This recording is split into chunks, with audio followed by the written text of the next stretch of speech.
Choosing a financial advisor is a major life decision that can determine your financial trajectory for years to come. Consider this example. A recent Vanguard study found that on average, a hypothetical $500,000 investment would grow to over $3.5 million under the care of an advisor over 25 years. The expected value if you were to self-manage that would only arrive at $1.7 million, which is around 50% less. In other words, an advisor-managed portfolio would average 8% growth over a 25-year period compared to 5% were you to manage it yourself. And yet, even knowing these numbers, 71% of Americans say they could use more help with their household financial plan. But only 29% of Americans work with a financial advisor. And so the question is, why is that the case? I'd say that one of the major reasons why more Americans are not using a financial advisor is the difficulty in understanding how to actually find the right advisor for your specific situation. Your needs are going to be unique and independent. So today I'm going to be answering the question of how do you find the right financial advisor for you?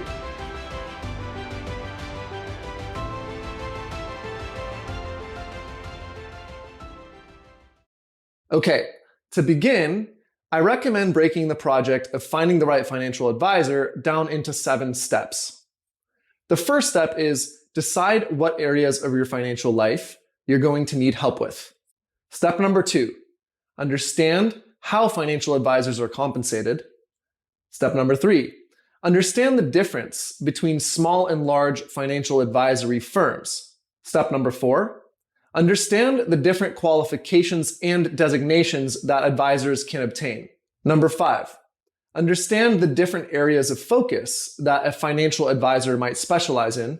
Number 6, research advisors, or better yet, ask for referrals from friends and family. And then finally, number 7, schedule some interviews with several advisors so that you can ask them questions. All right. So for the remainder of this video, I'm going to go through each of these 7 steps. So let's begin with step 1. Decide what areas of your financial life you're going to need help with. Household finances can cover a wide range of topics. It can include debt management, investment strategy, retirement planning, income planning, setting and achieving savings goals, budgeting and expense tracking, insurance needs, and estate planning. There's quite a few more that could be included in this list. So it can be a bit overwhelming to know what your specific needs are going to be from that list. For that reason, I don't necessarily recommend you go down the rabbit hole of researching each and every topic.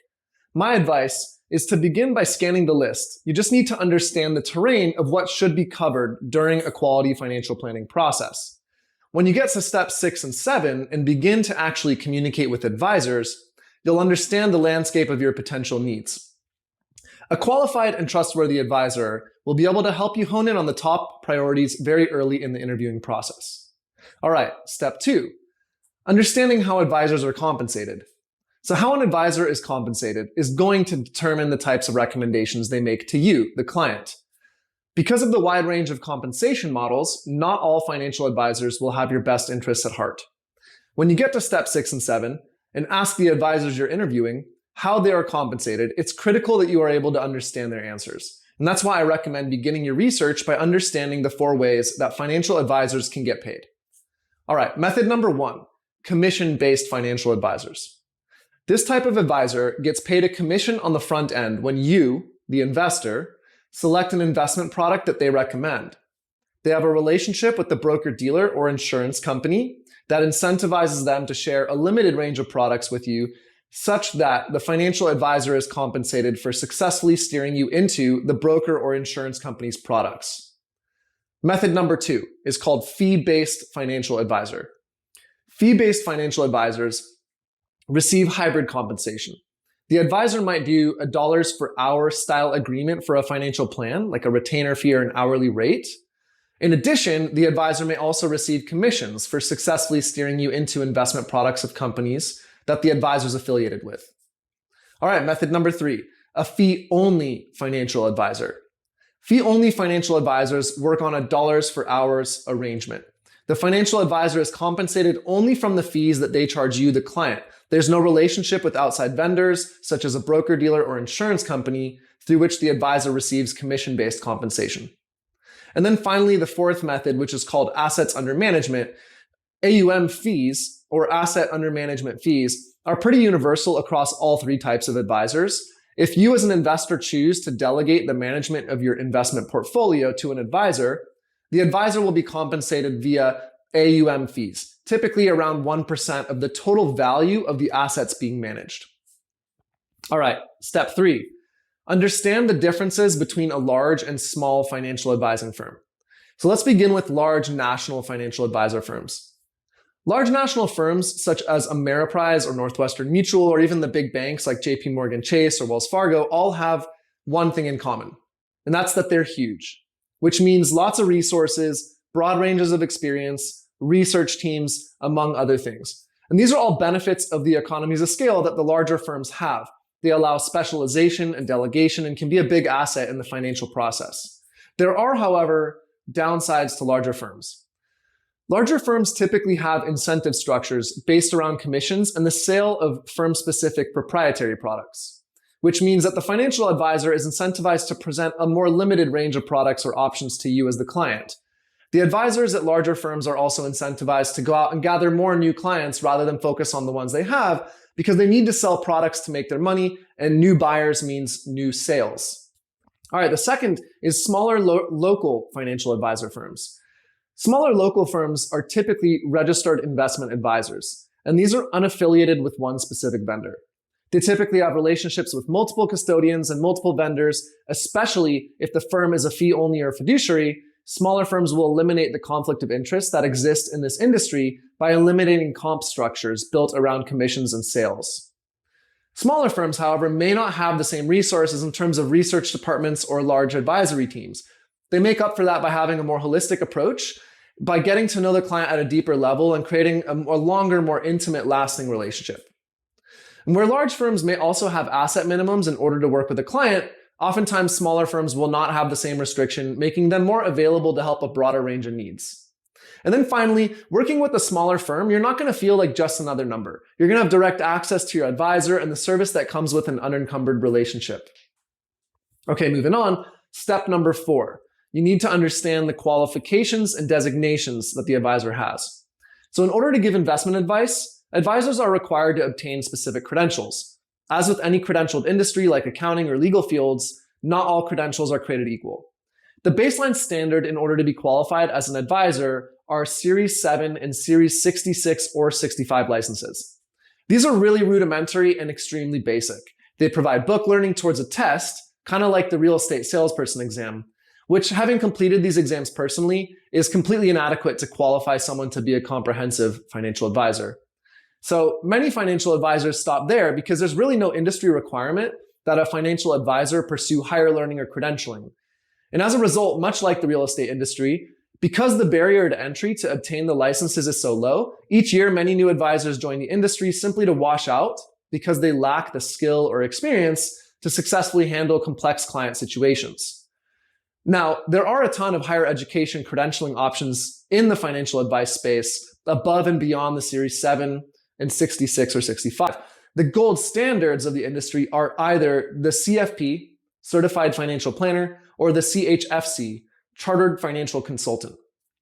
In addition to those two, there's quite a myriad of other credentialing programs that just tell you that the financial advisor takes their continuing education and growth seriously, which will translate to higher quality service for you, the client. So it's a great idea during the interview process to ask about the advisor's credentials and advanced education. Step 5, understand the areas of focus or specialty of the advisor. So financial advisor is kind of a vague general description of a profession that covers a wide range of professionals. And it might cover insurance professionals, investment managers, financial planners, financial coaches, or even stockbrokers. So to make matters more complex, within the soup of professionals that are called financial advisors, some of them are considered fiduciaries, while some are not. And the question comes up, which is, what is a fiduciary? Like, is it something you should even care about? Is it good? Is it bad? Is it neutral? Fiduciary refers to the fact that the financial advisor in question will pledge to put the interest of their clients first. Any recommendations the financial advisor makes have to be made solely with the best interest of the client in mind. The combination of fee-only compensation structures with the requirement to act as a fiduciary in my opinion, limit the conflicts of interest that may present themselves in the financial advising industry. So it's my opinion that financial advisors should be compensated for the quality of their advice and expertise, not for presenting one big company's financial products over another's. And as such, regardless of the advisor's area of focus, if they are both a fiduciary and a fee-only advisor, you're probably going to receive the best, most unbiased advice. Step 6, research advisors or ask for referrals. So as you can see, financial advisors come in many forms with the wide range of qualifications and specialties. To choose the best financial advisor for you, you're going to need to do some thorough research about potential advisors. The best way to begin is to ask friends and family if they have an advisor they're happy with. It's likely that they'll be a good candidate for you to consider. Now, armed with the information provided here, you can actually ask the right questions to understand whether that referral will be good for you. Another option is to look for advisors online. I'm personally a part of 2 great financial planning associations that have online free databases of qualified advisors. One of them is called NAPFA, the National Association of Professional Financial Advisors. The other is called XYPN, or XY Planning Network.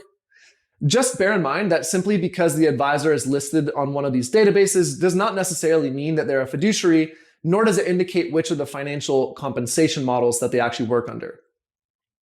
And then this leads us finally to step 7, which is to interview several advisors. And then not only that, but it's come prepared with questions to ask the advisor.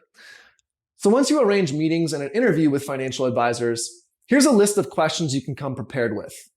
Again, armed with the information provided here, you should be able to understand their answers in a way that allows you to make a wise decision.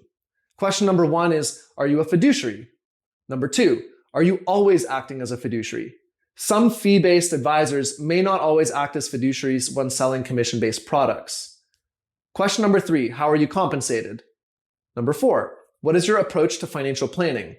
Number 5, what financial planning services do you offer? 6, what kind of clients do you work with?